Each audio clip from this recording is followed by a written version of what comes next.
Já podem abrir a Bíblia aí em segundo livro de Reis,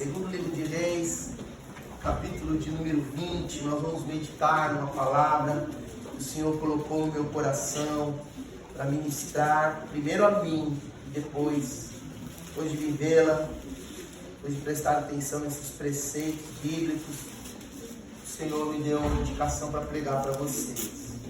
E é sempre assim, né, povo? A melhor mensagem é aquela que é experimentada primeiro pelo pastor.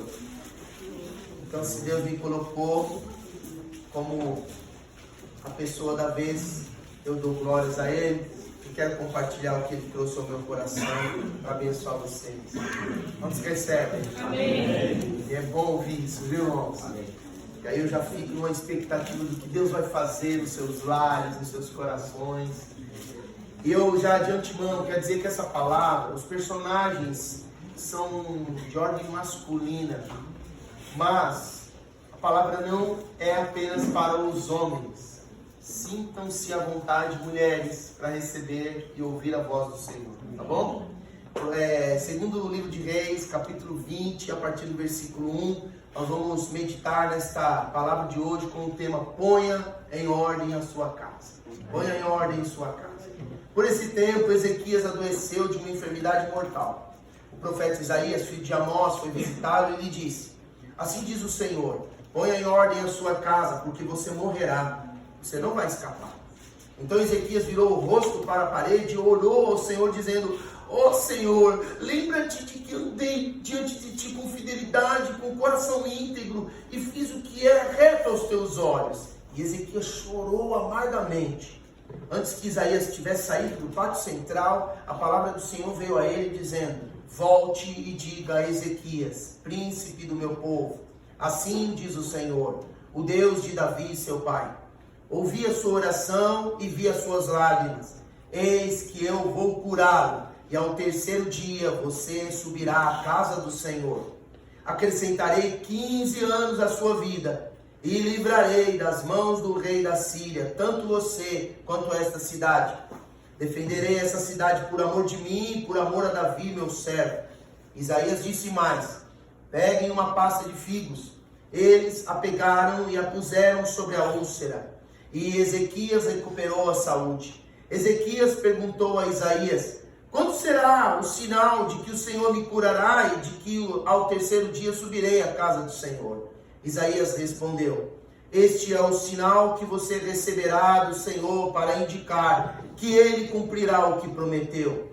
Você quer que a sombra se adiante 10 graus ou retroceda 10 graus?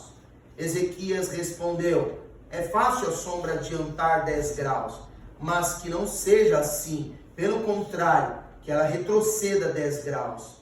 Então o profeta Isaías clamou ao Senhor e ele fez retroceder 10 graus a sombra lançada pelo sol declinante no relógio de Acás. Até aqui, graças a Deus por sua palavra. Vamos orar mais uma vez? Por favor, Senhor, nós precisamos muito ouvir a sua voz aqui hoje, sobretudo para praticá-la, para colocar de fato a nossa casa em ordem. Muitas vezes nós até pensamos que a nossa casa está em ordem, mas em alguns aspectos importantes nós deixamos a desejar. Reconhecemos essa nossa falha, abrimos o nosso coração para que o Senhor nos ministre, porque eu tenho certeza que o Senhor não tem aqui intenção de colocar julgo em quem quer que seja, mas de nos livrar do erro e nos fazer prosperar. Muito obrigado por esta palavra desde já, e nós oramos por sua ministração no nosso coração. Sinta-se à vontade, Espírito Santo de Deus. Nós estamos aqui para te ouvir e dar ao Senhor o primeiro lugar. Amém. Então faz a tua obra, nós te desejamos. Oramos em nome de Jesus, Pai. Amém. Amém. Podeis assentar.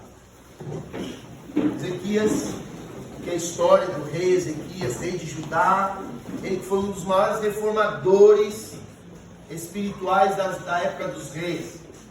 O reino do norte, porque a história se dá assim: depois de Salomão, filho de Davi, ele, o terceiro rei da linhagem dos reis de Israel.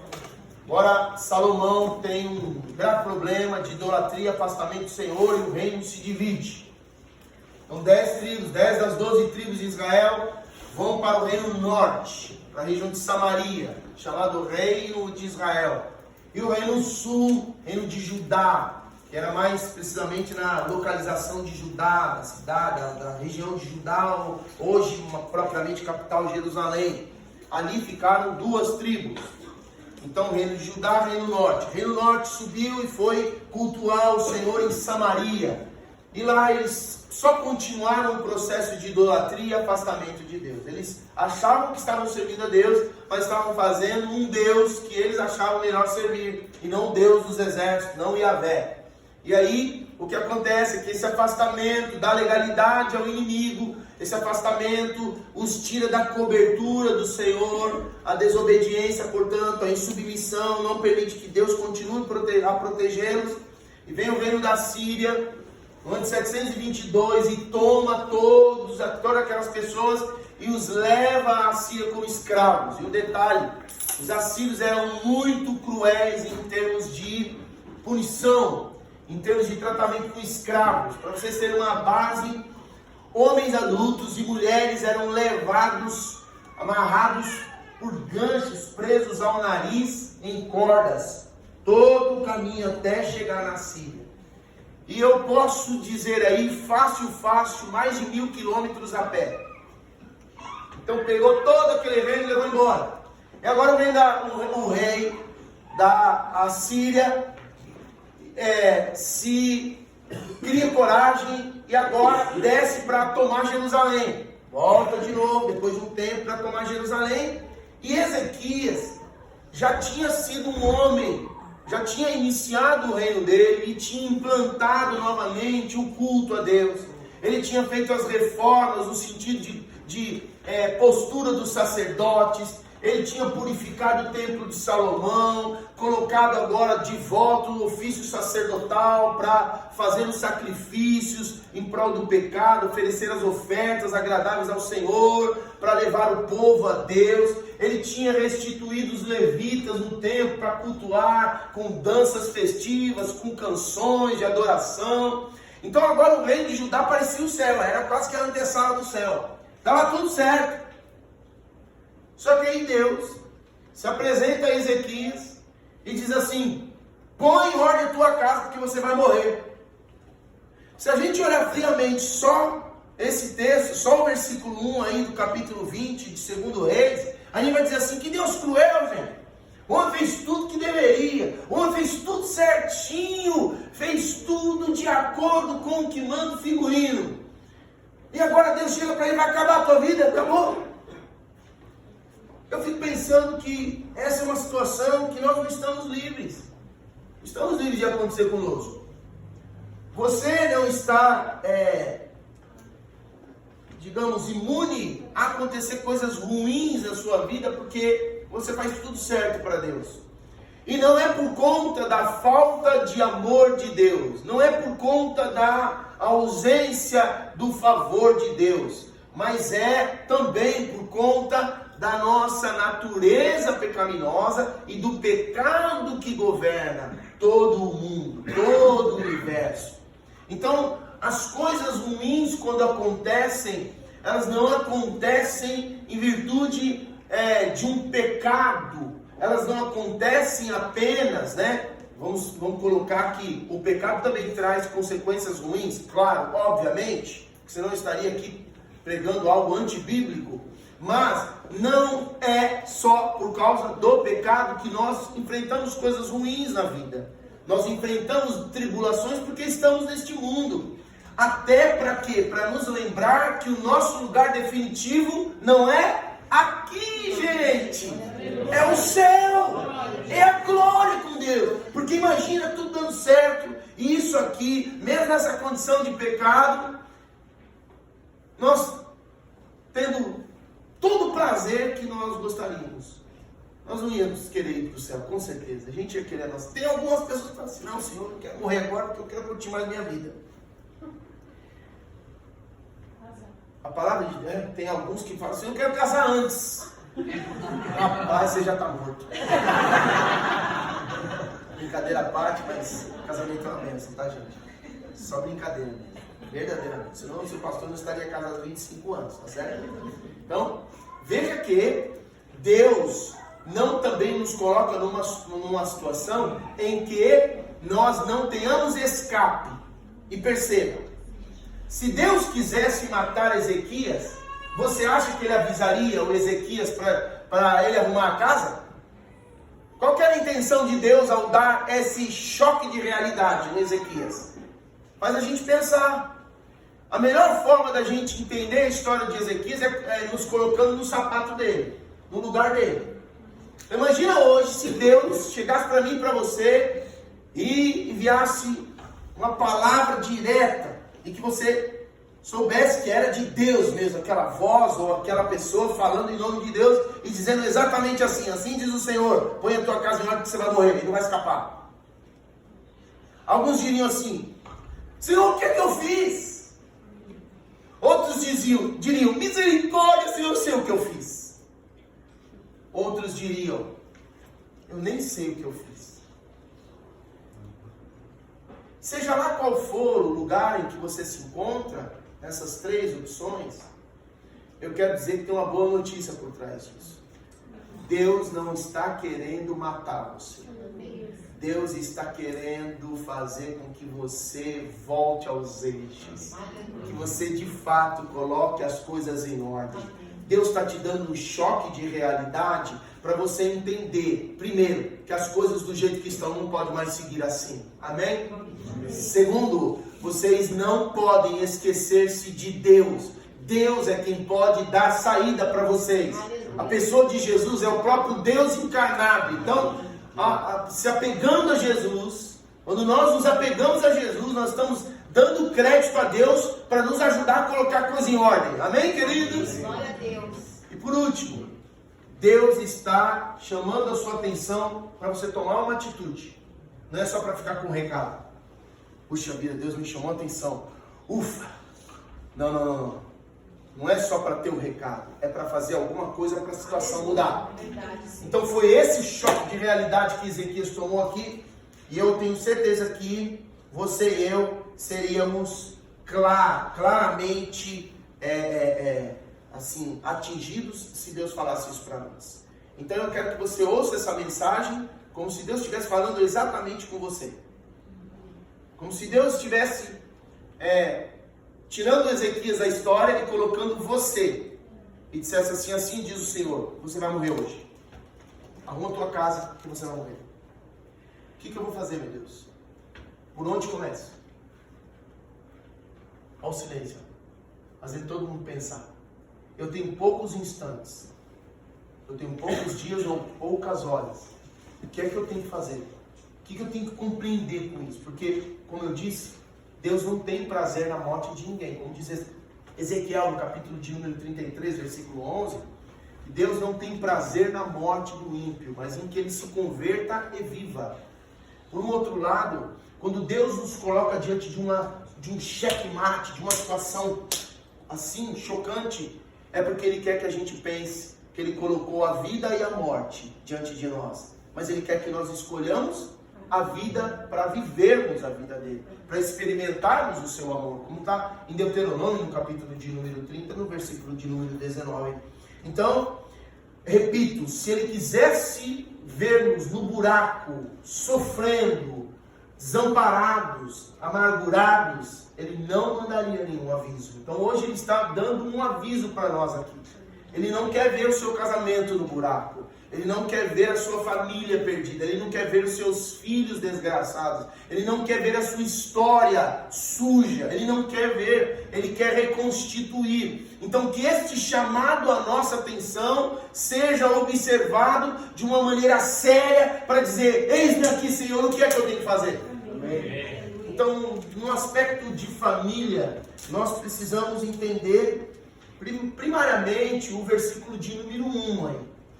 Porque se a gente tira esse texto do contexto ou troca os sentidos das palavras, a gente vai perder esse foco da família. Porque nós estamos num culto de família aqui hoje. Tudo bem, pessoal? Amém. Aí a primeira coisa que me intrigou quando eu estava estudando a história de Ezequias é: Por que Deus coloca a expressão, põe em ordem a tua casa? Ele era rei, a Bíblia não fala nada da esposa dele, obviamente ele tinha uma esposa, porque ele teve um filho que o sucedeu, o nome dele era Manassés. Então, ele tinha uma esposa, certamente tinha filhos, porque reis precisavam ter bastante filhos.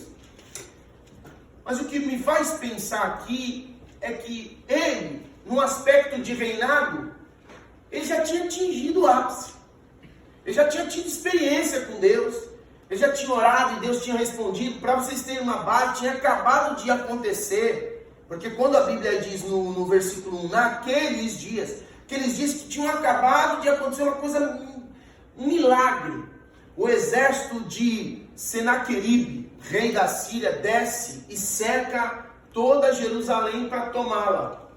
Só que aí ele começa a mandar recados antes de entrar para tirar a força do povo. Não pense que vocês, com aquela conversa, com aquele blá blá blá do Ezequias, que Deus vai salvar vocês, que Deus vai proteger vocês da minha mão, porque isso não vai acontecer, viu? Olha, só observar o que eu fiz com o Reino Norte. Eu levei todos eles como escravos meus. Então é melhor vocês abrirem essas portas aí, porque eu vou entrar e vou levar todos vocês também. Já facilita o meu trabalho. É coisa, voz do diabo mesmo, né? Falando. E Ezequias se vê em desespero e se coloca a orar. E Deus fala assim, Ezequias, fica tranquilo, porque eu ouvi a tua oração e agora eu vou entrar em cena, vocês não precisam fazer nada, não saiam, não abram porta, não se mexam, porque eu vou entrar agora com providência nessa causa. Aí sabe o que Deus fez? Deus colocou um anjo só e matou 185 mil homens uma noite.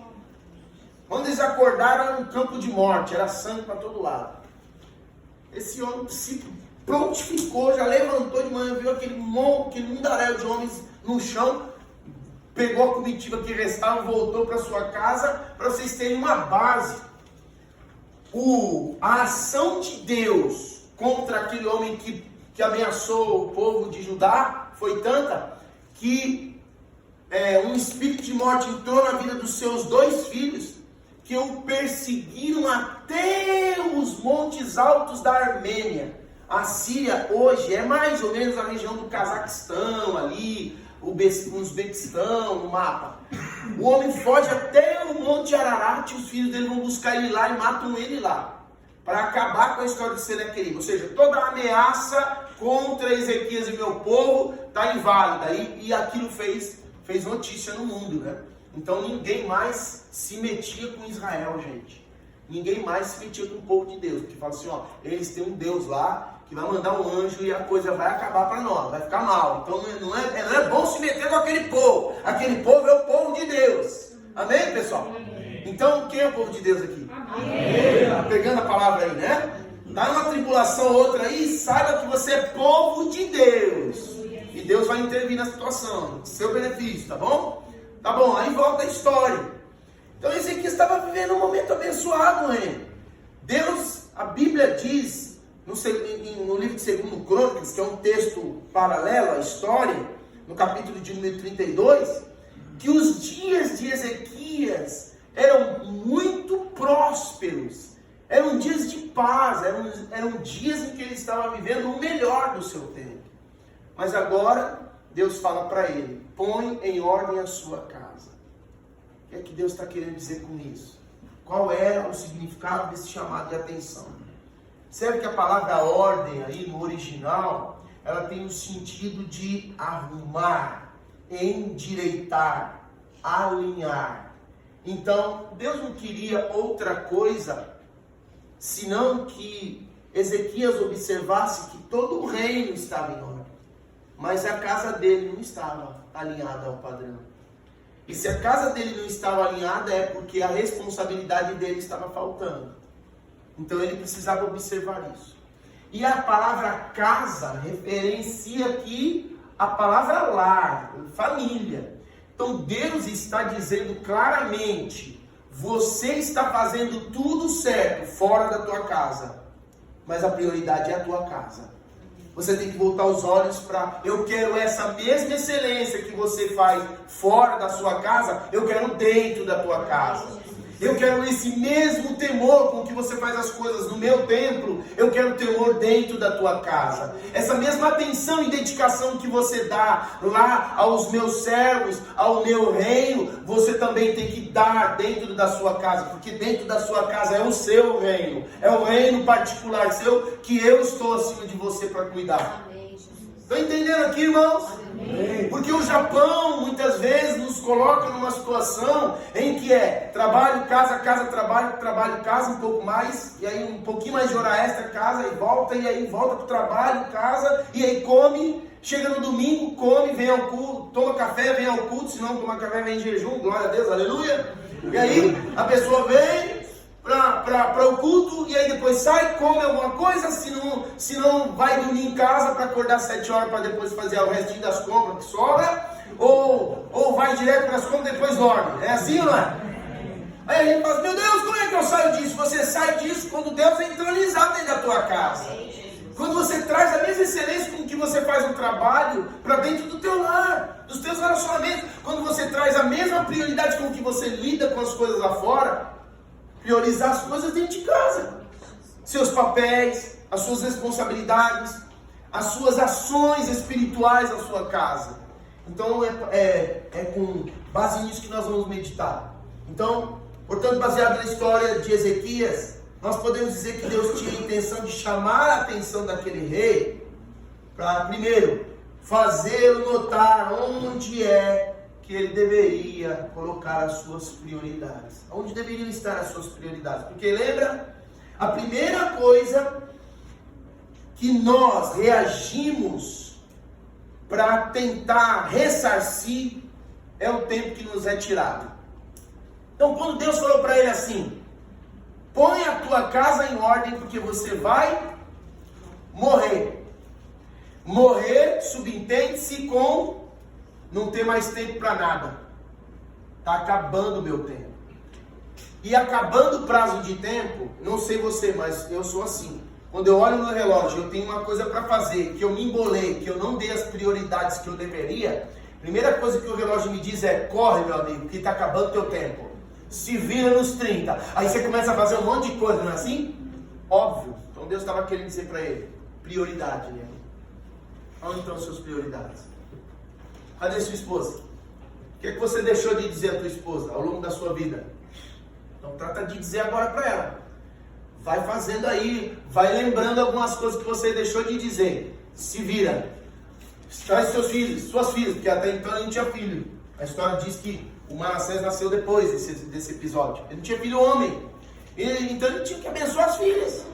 Ele tinha que orar pelas filhas, para que Deus desse homens dignos para casar com ela. Abençoá-las com palavras de encorajamento para que elas não se entregassem a alguém. Então, essa é a prioridade da nossa vida em família, gente. Não é? Prioridade do nosso casamento. Prioridade do nosso casamento não é só se deitar com a nossa esposa. Se deitar daquele jeito que eu quero dizer. Porque tem criança descalça, tem gente descalça aqui, como diz a minha mãe, né? Então, quer dizer, não é só ficar no quentinho lá. Prioridade é você olhar para a tua esposa e saber o que está além dos olhos dela. O que está passando na mente, no coração dela. Isso é prioridade. Não veio com manual. Eu não veio com manual quando você casou, propositalmente dizendo. Sabe por quê? Porque você tem que descobrir a partir do relacionamento. Aleluia. Você precisa se conhecer e conhecê-la. Entende? Você precisa conhecer você, mulher, e conhecer o teu parceiro. A mesma coisa para os maridos. Conhecer você, conhecer a si mesmo. Para depois então conhecer a sua esposa. Mas isso só vale quando se tem relacionamento, isolado, sozinho, fazendo tudo que dá na cabeça, sem pedir orientação, sem pedir conselho, sem ter parceria. Você não descobre quem você é, porque você não tem ninguém para apontar as suas faltas, as suas carências, as suas limitações. Então quando nós nos isolamos, como diz Provérbios no capítulo de número 18, no versículo de número 1, é um versículo que esse gravou no meu coração como gravado em pedra. Diz assim: o solitário busca os seus próprios interesses, ou seja, aquele que se isola, busca os seus próprios interesses e insurge-se contra a verdadeira sabedoria, ou seja, se rebela contra a verdadeira sabedoria. Então, provavelmente, Ezequias tinha na cabeça dele de que ele era o rei. E quando ele entrava em casa, ele tinha que ser tratado como rei. Agora, você casou com um rei ou casou com seu marido? E você casou com uma rainha ou casou com aquela mulher que é simples, que é a mulher que você convive todo dia, aquela mulher que você não precisa chamar de Vossa Senhoria? Porque as relações já estão quase assim, né, nos nossos dias. As pessoas já estão se tratando quase de Vossa Senhoria. Já estão pedindo audiência pelo WhatsApp. Será que a senhora poderia marcar aí, a Vossa Senhoria poderia marcar um horário para conversarmos hoje? Não é? São tantos afazeres, são tantas, é tanta loucura da nossa vida, que nós estamos nos afastando mesmo dentro de casa, gente, vivendo juntos. Nós estamos parecendo um bando de pessoas que não se conhecem, todo amontoado ali. Cada um tem a sua cama, cada um tem o seu quarto, cada um tem o seu aparelho celular, o iPad, iPod, e aí tudo. Seu amor a Deus deve ser ensinado para a sua família. Era isso que Deus estava querendo dizer para ele também. Você tem um amor por mim, Ezequias, que está faltando transferi-lo para a sua família. E eu quero chamar a sua atenção para isso. Ezequias, onde estão suas prioridades? Conquistas e honras pessoais, Ezequias, não representam a maior necessidade da sua família, Ezequias. Você pode ganhar muito no reino, mas a sua casa está perdendo, Ezequias. Está perdendo sobretudo o tempo da sua presença. Está perdendo o tempo dos seus conselhos. Está perdendo o tempo do seu sorriso, do teu bom humor. Porque você deixa tudo lá fora e em casa você traz só guerra. Deixa a guerra lá fora e traz o bom humor para dentro de casa. Pega aí, varão! Deixa a resmungância lá fora e bota a tua casa para cima, varão. Não despeja um monte de coisa lá que a tua esposa não está preparada para ouvir. A mesma coisa, você, mulher, coloca o teu marido para cima, não espere ele chegar como um super-homem, que nada aconteceu lá fora, porque aconteceu, foi muita pressão, foi muita coisa, muita cobrança, muitos erros que ele cometeu, talvez porque a cabeça dele estava voada. E agora você, quando ele chega em casa, abre a porta, você fala assim, orai, orai, orai, e aí já começa a escutar aquele caminhão, né, basculante, que já vai descarregar um monte de problema nele. As lutas do reino deixa lá fora. Viva o trono dentro da tua casa. Viva a sala do trono. Mas não do seu trono, do trono de Deus. Aleluia. Até tem uma canção antiga que fala assim: oh, leva-me à sala do trono, pelo novo e vivo caminho, pelo sangue de Jesus, eterno sumo sacerdote. Oh, leva-me à sala do trono, para te adorar, Senhor. E ali você se despeja, você se derrama, porque na presença de... Imagina Jesus na tua casa, irmão. Imagina Jesus, porque quando Deus está dizendo assim, o seu tempo está acabando, nas entrelinhas ele está dizendo, Jesus está lá na tua casa. Jesus está lá para fazer um milagre. Jesus está lá para fazer você recuperar o tempo que você perdeu. Presta atenção. Muitos de nós estamos preocupados em dar um futuro para a nossa família. E um futuro que subentende-se no financeiro, nas economias, nos bens.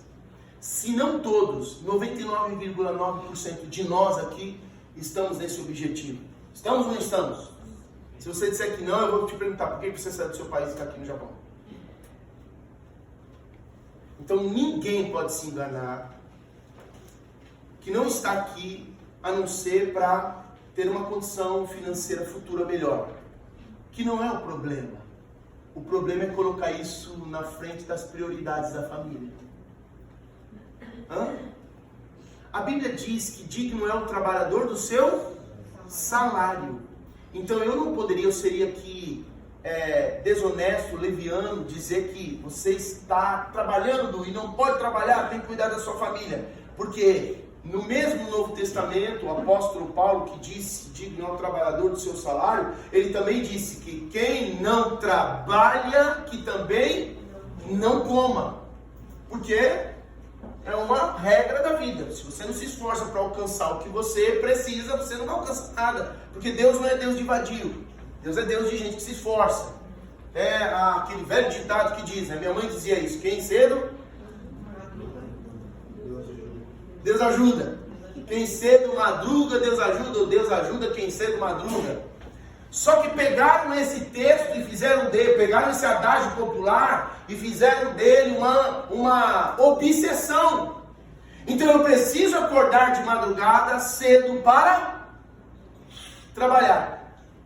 E aí, meu amado, pega onde Deus está querendo chegar com você. Vamos voltar os olhos para aquilo que disse o Salmo Salomão, no capítulo 3, versículo 1 de Eclesiastes, quando ele diz que para tudo, repita comigo, para tudo há um tempo e um propósito determinado para aquilo que há debaixo do céu, inclusive o teu horário de trabalho. Há um tempo e um propósito. Então, pega a bênção. Tem muitos maridos que estão extrapolando o tempo e estão passando o propósito daquilo que é o trabalho. Entende o que eu quero dizer? Estão trabalhando além do que Deus está dizendo para trabalhar, porque estão numa concepção de que são os provedores da casa, quando essa não é a verdade. Quem é o provedor da casa? É Deus que é o provedor da casa. Meu irmão, vamos fazer uma matemática. Você trabalha 14 horas por dia, ok, hoje você tem 35 a 40, daqui 10 anos você vai ter 45 a 50. Você acha que você vai aguentar nesse ritmo? Tudo aquilo que você conquistou talvez seja colocado para gastar no hospital. Quando chegar na sua aposentadoria, o melhor momento em que você deveria desfrutar do seu trabalho, você está fazendo o quê? Está fazendo consulta e tratamento no hospital. Essa matemática dá conta, envia a conta lá no nosso correio de casa, sem dó e nem piedade. Então o que eu quero dizer para você, trabalhe, irmão, trabalhe com vigor, mas trabalhe um tanto que dê para você chegar em casa e não dar o resto para tua família, não dar o resto para tua esposa, não deixar a tua esposa ser a mãe e o pai do seu filho, porque o seu filho não estiver lá. Seus filhos não estão querendo uma boa escola, estão querendo um pai presente. Seus filhos não estão se importando com uma roupa nova, eles querem um pai que participe com eles. Então nós precisamos resgatar esse valor da presença, irmãos, porque aquele rei, ele era também um rei bom de espada, e certamente ele saía para as incursões, e ele agora ele tinha um tempo para estar com a família, porque como eu disse, um tempo que Deus proveu paz para ele. Deus falou, pode deixar que eu vou fazer o que você precisa, você não vai precisar nem levantar a espada mais. Para quê? Para deixá-lo em casa. Homens, mulheres, prestem atenção. Muitas vezes, se nós fizéssemos uma matemática fácil agora, qual é, ou aonde é que nós passamos a maior parte do tempo? Dentro da nossa casa ou fora dela? E quando nós estamos dentro da nossa casa, vamos ser sinceros agora, nós passamos construindo relacionamentos aí de casa. Não fazemos isso. Então Deus está falando qual é a sua prioridade hoje. A minha prioridade, Senhor, como homem, os homens poderiam dizer, é a minha esposa. Depois, o meu filho, óbvio. O Senhor em primeiro lugar, porque a tua palavra declara isso. Amarás o Senhor, pois o Senhor teu Deus, de todo o teu coração, toda a tua alma, de toda a sua força e com todo o seu entendimento. E depois, amarás ao teu próximo como a ti mesmo. Então, você vai levar a sua esposa a Deus, vai passar tempo orando com ela, vai passar tempo orando por ela, vai passar tempo falando das escrituras sagradas para os teus filhos. Ah, pastor, mas eles não sabem ler. A regra máxima é, uma criança não sabe ler, leia para ela. Não tem escapatória, irmão. A Bíblia tem recomendação para isso, está em Deuteronômio, capítulo de número 6. E Deus não está falando para colocar jugo no povo, e nem muito menos em nós. Está chamando a nossa atenção que nós estamos perdendo tempo. Nós estamos fazendo muita coisa E esse é o segundo ponto que eu quero trabalhar com vocês, porque nesse primeiro momento ele chora dizendo: Senhor, eu quero voltar, me ajuda, eu quero ganhar tempo, porque ele chora mesmo. E aí no versículo de número 3, lá no finalzinho do versículo 3, Ezequias diz que orou ao Senhor, dizendo, né? Lembra-te, Senhor, peço-te que andei diante de ti com fidelidade, com interesse de coração, e fiz o que era reto aos teus olhos. Continue o texto, por favor. E chorou amargamente. Chorou amargamente. Tem muita gente, por não enxergar o desperdício de vida e de tempo com a família, chora amargamente. Eu não perdi os meus filhos, graças a Deus. Mas só deles saírem de casa já veio uma crise. Quando meu filho foi à África do Sul para morar lá, uma das coisas que mais a minha consciência dizia: você podia ter passado mais tempo com ele. Você poderia ter ensinado melhor as coisas para ele. E aí eu notei que tinha uma mescla de condenação do diabo. Eu logo repreendi, falei: sai daqui, Satanás, porque ensina a criança no caminho que ela deve andar, e ainda quando for velha não se desviará dele. Eu fiz isso. Diante de Deus eu fiz isso. Eu ensinei desde pequeno, eu falava da palavra de Deus, eu ensinava com a Bíblia em desenho. Às vezes nós fazíamos teatrinho em casa, cantávamos e até dançávamos em casa para levá-los para terem tempo com Deus, porque eu era um pastor novo. E a igreja, sabendo que eu tinha vigor, montou, e eu muitas vezes estava mais na igreja atendendo pessoas do que a minha família. Então aí me veio aquela coisa e eu disse: não, nada disso, Satanás, sai da minha vida. Eu fiz o que eu tinha que fazer, me arrependi, meu filho está pronto e ele está indo. Só por causa de uns períodos que eu tive que dar mais atenção para a igreja, isso já veio no meu coração. Agora imagina se eu perco meu filho. Vamos pensar como um esposo que eu vi um relato, até mandei no grupo dos homens de verdade.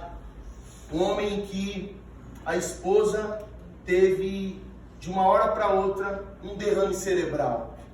Crentes no Senhor Jesus, e foi uma fatalidade. A mulher adoeceu e até hoje está no estado vegetativo em cima de uma cama. Perguntado o que é que ele gostaria de ver naquela situação, assim, um lance de transformação naquela situação. Uma coisa só. Aí ele disse assim: eu só queria ter um tempo para dizer a ela: eu te amo. E ela me compreendeu. Há 12 anos eu tenho dito isso, mas ela não me compreende mais. Mas ela está viva. E eu faço isso porque eu amo ao Senhor. E eu honro o meu compromisso com ela. Ela não me entende mais. Ela não sabe nem quem eu sou mais. Ezequias estava sendo chamado a atenção para isso. A qualquer momento, a sua família pode ficar sem você. Ou você ficar sem a sua família. O que será da sua vida? E aí ele chora amargamente. Eu e você vamos precisar chorar amargamente? Então nós precisamos rever os nossos conceitos de família, de valor de família.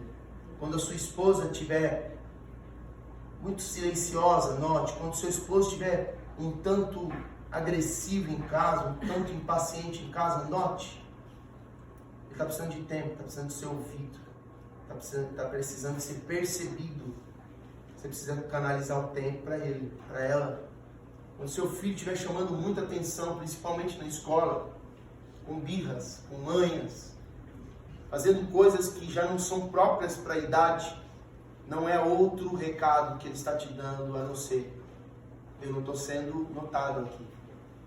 Eu preciso de tempo, eu preciso de atenção. O fato é que quando nós apontamos para isso, a gente percebe quantas oportunidades são jogadas fora, quantos esforços são inúteis, quantas obras que nós realizamos são obras mortas, obras que não tem nada a ver com Deus, com a vontade de Deus, quanto nada a gente faz, quanta irrelevância, quanto desperdício de tempo que podia ser muito melhor utilizado a partir do... Vem cá, meu filho, você sabia que o pai te ama? Você é meu amigão, cara. Você tem um espaço especial no meu coração. Porque no dia que você tiver que cobrá-lo, ele não vai ter dúvida. O meu pai me ama, por isso que ele está me cobrando. Por isso que ele está me dando disciplina. Entende? Chegar para tua esposa e falar assim, vem cá, para aí o que você está fazendo. Não, mas eu não posso, bem, eu estou aqui numa correria. Para um pouquinho. Eu só quero louvar a Deus pela tua vida.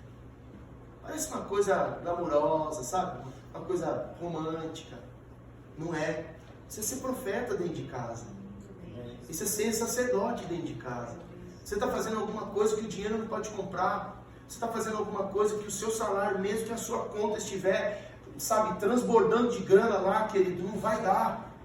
Que é a autoestima dela valorizada. Que ela saber que tem um sacerdote dentro de casa e que quando a coisa apertar, esse sacerdote vai levar as causas para Deus e Deus vai responder. Porque ele não é um sacerdote só quando a coisa está na pior. Ele é um sacerdote quando a coisa está na, sabe, está na boa. Está vivendo na bênção. E você estende as mãos e fala assim, oh, quão preciosa essa mulher. Eu a vejo lavando louça todos os dias. Ela é a primeira a acordar e a última a dormir, Senhor. Eu conheço o esforço dela com os meus filhos. Eu conheço, Senhor, que muitas vezes ela dá de si, muito mais de si, do que eu mesmo dou.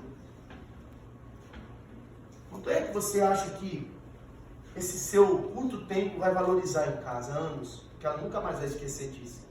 Imagina você chegar pro seu marido e dar aquele grito assim, ô bem! Ô bem! Assim? Vocês estão irritados, vocês chamam de bem, chamam, ô bem! Que isso? Né? Fala assim, ô bem, vem cá. Aí, o que é? De novo. Aí ele já vai chegar assim, de novo, o que é? Então onde que eu errei? Fala pra mim, onde que eu errei? Você não errou nada, não. Você é uma bênção. Vem cá que eu quero orar por você. O Espírito Santo está me dirigindo para orar profeticamente sobre você. Você é um homem valoroso, você é um homem de Deus, você é um homem que eu creio, o Senhor usou a sua vida para me resgatar, para me trazer, para me dar filhos abençoados, uma história digna. Eu quero te valorizar, meu bem. Estou te amando aqui em nome de Jesus. Imagina, irmão! Um curto tempo que investido nas mãos do Senhor vai durar anos e anos a fio. Vitória, de bênção. Último. Além, vamos recapitular aqui, senão a gente esquece, né?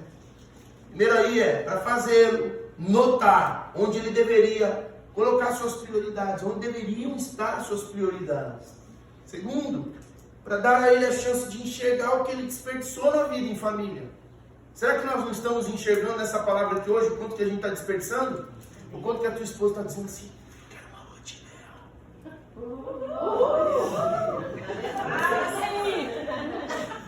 Aí você fala assim, não tem dinheiro.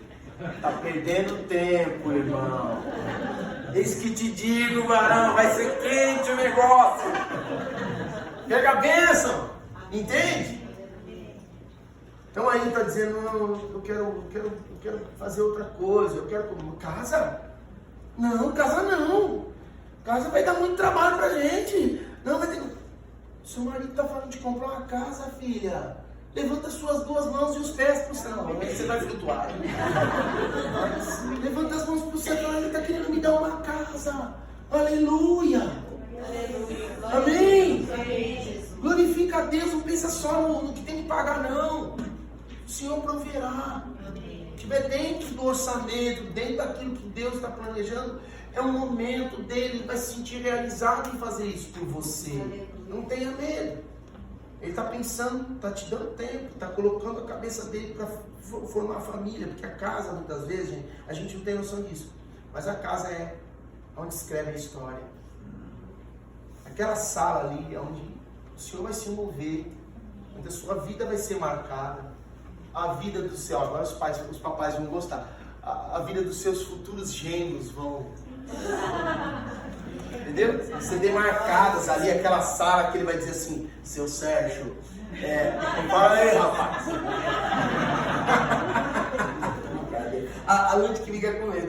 fala assim, pai, ó, vamos chegar aqui, se eu não... Aí pega leve, hein, pai? Eu não, beleza, tá. Calibre 12 já tá. Por último, para dar a ele a oportunidade de se arrepender e se realinhar com Deus. Como eu disse, Deus não tem prazer na morte de ninguém. Ele tem prazer na nossa mudança. E bendito é o homem e a mulher que ouvem a voz de Deus e mudam. Amém. Bendita é você, valor de Deus, que ouve a voz de Deus e fala prontamente, estou aqui, Senhor, é hoje que eu vou mudar. Eu não quero mais ficar nessa situação. Eu não vou ficar mais nessa milonga de vida aqui não. Bendito é o homem que diz assim, Senhor, eu confio no Senhor, eu não sei como fazer, mas o que eu sei é que o Senhor pode fazer na minha vida. Amém. Então eis-me aqui, Senhor. Porque se a gente observar a história, Ezequias foi um excelente restaurador da adoração em Israel. Capítulo 18 de 2 Reis fala sobre isso. Capítulo 29, 30 e 31 do segundo livro de Crônicas fala isso, depois você pode ler. Aliás, quem é que está na maratona bíblica aí? Levanta a mão, quero ver aí, ó. Glória! Estamos lendo a Bíblia esse ano todo. Então, chegar em dezembro lá, vamos glorificar a Deus. Que lemos a Bíblia toda como igreja, hein, gente? Vai ser uma bênção.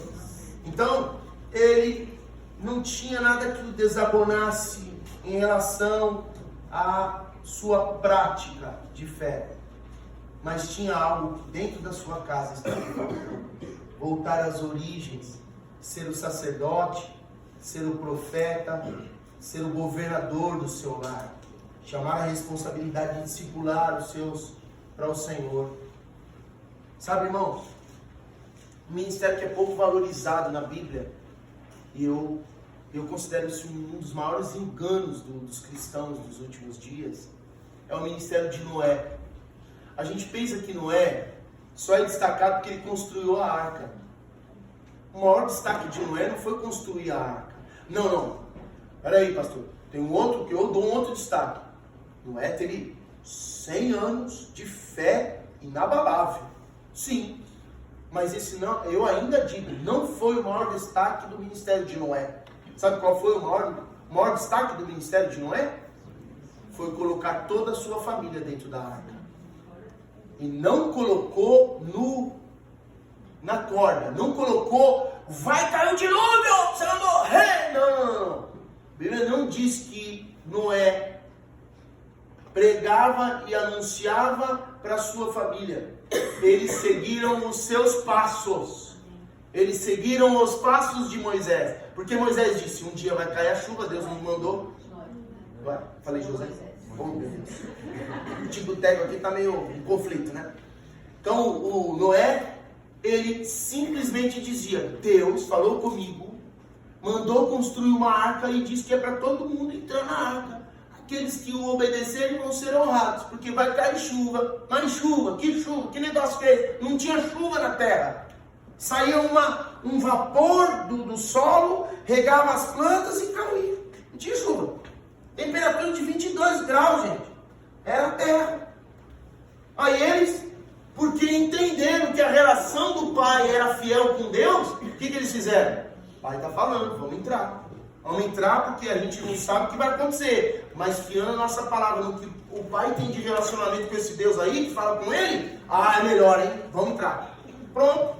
Meu irmão, Ezequias estava tendo uma grande oportunidade de marcar a família dele, para a família dele seguir os passos dele. E você e eu, vamos perder essa chance?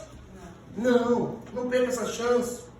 Então lembre-se que o desejo de Deus era que Ezequias desse importância àquilo que Deus dava importância, à sua família. Deus estava dando importância à família de Ezequias, coisa que ele não estava dando. Importantes com a sua família, Ezequias provaria seu amor e demonstraria sua devoção a Deus. Nós estamos tentando fazer o contrário. Tem muita gente que ora, que adora, que, nossa, rasga o céu, Senhor, fala comigo, Senhor, fala comigo, e a família está passando fome. Senhor, eu quero teu batismo. Não, Senhor, eu quero batismo no Espírito Santo, mas eu também quero que o Senhor se manifeste na minha casa. Eu quero ver meus filhos também batizados no Espírito Santo. Amém? Eu quero ver minha esposa queimando de amor por ti, tanto quanto eu. Então começa a fazer na tua casa. Então Ezequias estava voltando às origens. Estava voltando ao preliminar, básico.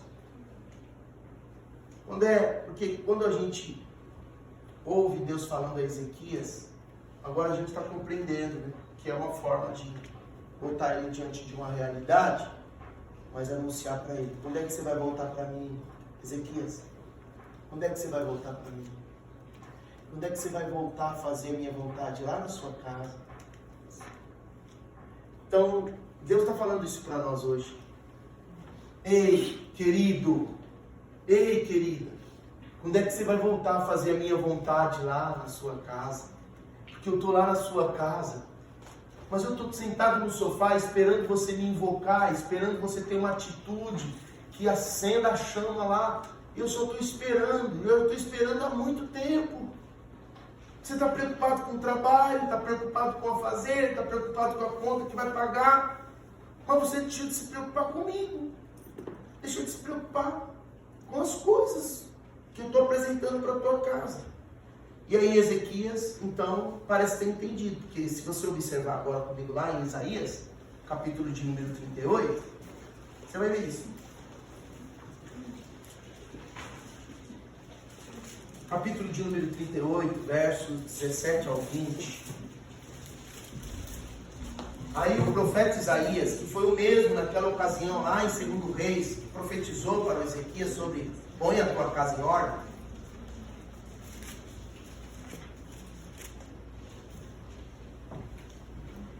Ele registra no livro do profeta agora a reação de Ezequias quando caiu em si, que Deus estava chamando ele para voltar às origens. Olha o versículo 17. Eis que foi para minha paz que tive eu grande amargura. Lembra que ele chorou amargamente? Aí ele reconhece: Deus queria o meu bem quando ele me fez chorar amargamente.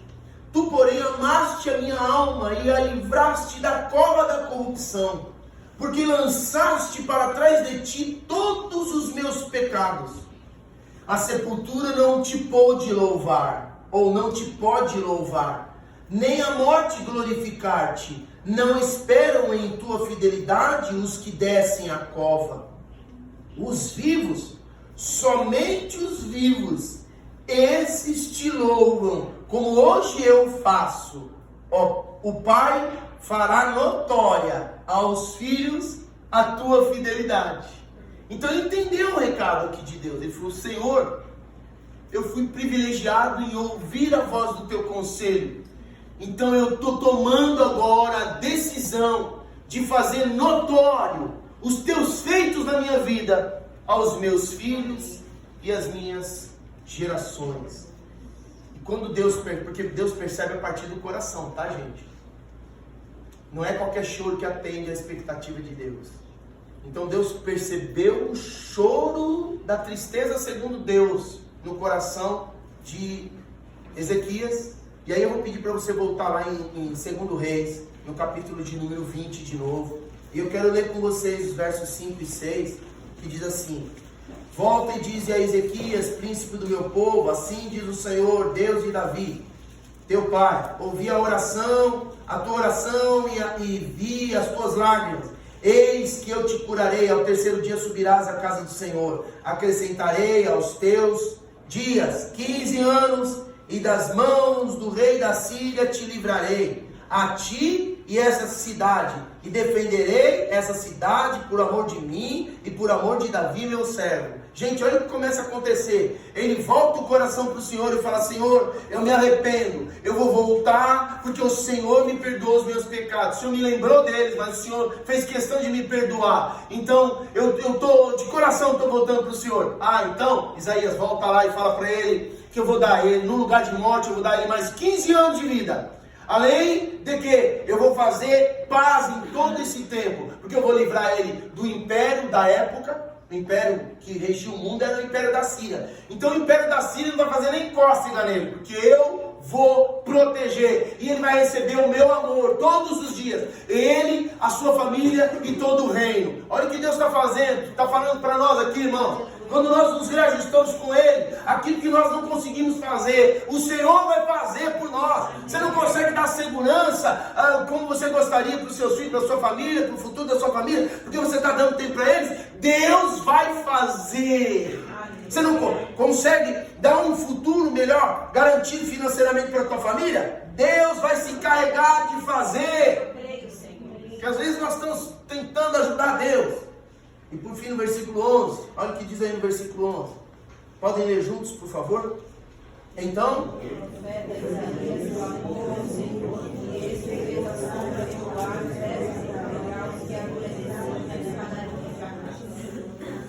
se vocês verem na internet, que é interessante hoje quando a gente vê essas situações históricas, pesquisar melhor na internet, porque você tem uma amplitude. O pastor não tem tempo de falar tudo aqui. Relógio da casa era uma obra até arquitetônica que se fazia, onde o sol tinha uma escadaria, tinha uma meia-lua embaixo, que marcava o grau, onde a sombra do sol, porque o sol ele faz um movimento, né?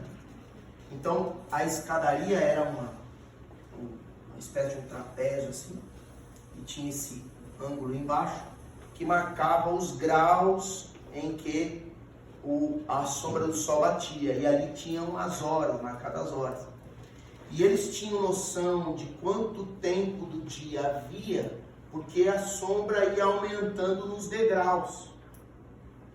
Então esse era o relógio da época, que era chamado relógio de Acás, ou o relógio de sol, o relógio do sol. Vocês vão procurar na internet, lá vocês vão ver, relógio do sol. E a sombra ia demarcando cada degrau e eles sabiam as horas do dia. Em dado momento, eu acredito que o sol já tinha nascido e eles já estavam aí perto do meio-dia, quando o sol já estava bem na metade da escada, talvez. Aí o Ezequias perguntou, mas Deus, como é que eu vou saber disso? Como é que eu vou saber que o Senhor me deu tempo, que o Senhor vai cumprir de fato o teu amor, vai me trazer paz, vai me dar esse tempo com excelência, esse direito de voltar, prestar atenção na minha família? Sabe o que fez? A sombra fez assim. A sombra recuou.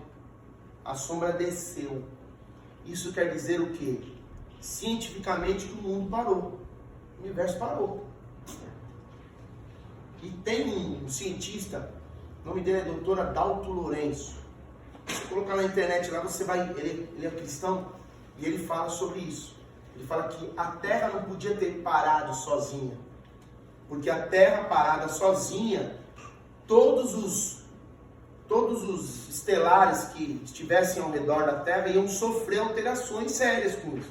Então o mundo parou, o universo parou, todinho. Mas por que Deus fez isso? Por que Deus deixou essa marca? Porque tudo aquilo que você perdeu, Deus pode restituir. O tempo que você perdeu, Deus pode restituir. Então não é para você sair daqui hoje debaixo de acusação. É para você sair daqui debaixo de oportunidade de Deus. Lembre-se, eu perdi tempo. Mas a partir de hoje Deus está dizendo que se for o caso, Ele vai fazer o tempo ir mais devagar para eu recuperar o que eu perdi. Vamos orar? Glória a Deus.